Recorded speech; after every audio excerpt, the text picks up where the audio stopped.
At present, the mortgage industry is rife with inequality and inefficiency. As housing affordability and inventory issues persist, the opportunity to achieve the American dream is becoming harder than ever to attain. The realtors, they don't want to deal with the poor people or the minorities. The loan application officers, they don't want to deal with certain minorities because they know it's a lot more difficult to get the paperwork through. So that process on itself has to be made easier. The bias that I have seen in the mortgage industry is that minorities or discriminated parts, I will put race, women unmarried with kids. They have a lot of constraints, and the processing, the human tends to discriminate to them because it's more difficult to explain to them, it's more difficult to reach for them.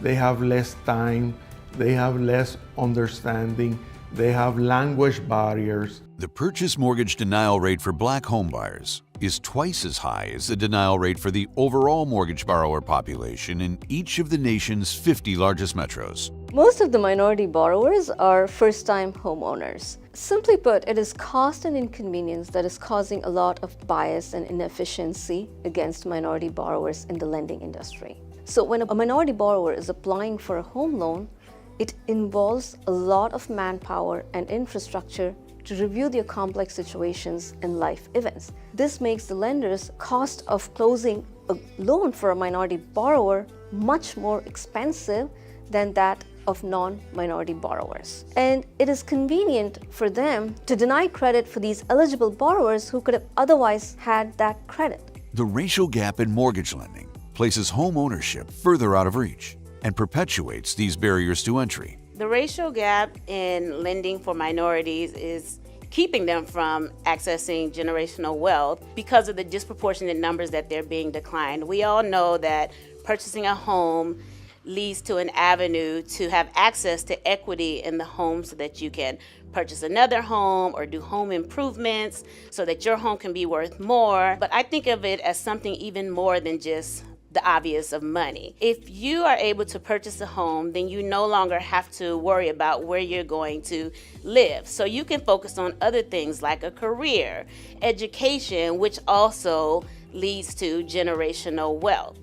And I think that's what's important. As the industry looks to innovate, developments in artificial intelligence and blockchain technology are providing a solution to inequality in home buying. Blockchain is actually Web3 now.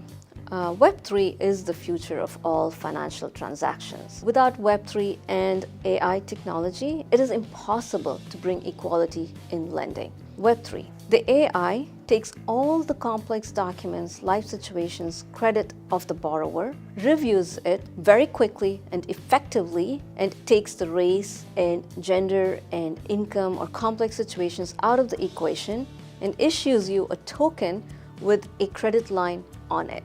The minority borrower now takes this token, which has a credit value to it, and issues it to the sellers and the banks to bid on a house. So now the banks will happily acquire this token because this is not something that can be tampered with or altered, and it cannot be double-pledged either. So this token is yours and yours forever.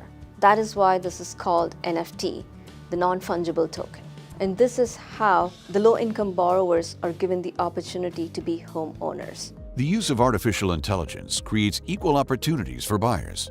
And with no contingency, each offer is as good as cash, helping to level the playing field for minorities. The magic part about this being all AI and all being tokenized is if you did have a change in financial circumstances with Web3 technology, between the time you were issued the token and the time you made the offer or purchased the house, as long as you tell the AI, hey, this just happened, it will readjust the token, it will recalculate, and recalculate it on the spot. Then any of this other kind of biases that creep in the system go away. Because at the end of the day, human beings aren't discriminating on race or aren't discriminating on class or anything like that. Human beings are discriminating on work. Because if they have to go back to a same file more than once and again and again and again, because of complex circumstances. They're more likely to say, oh, let me just get this problem out of the way, let me just decline it.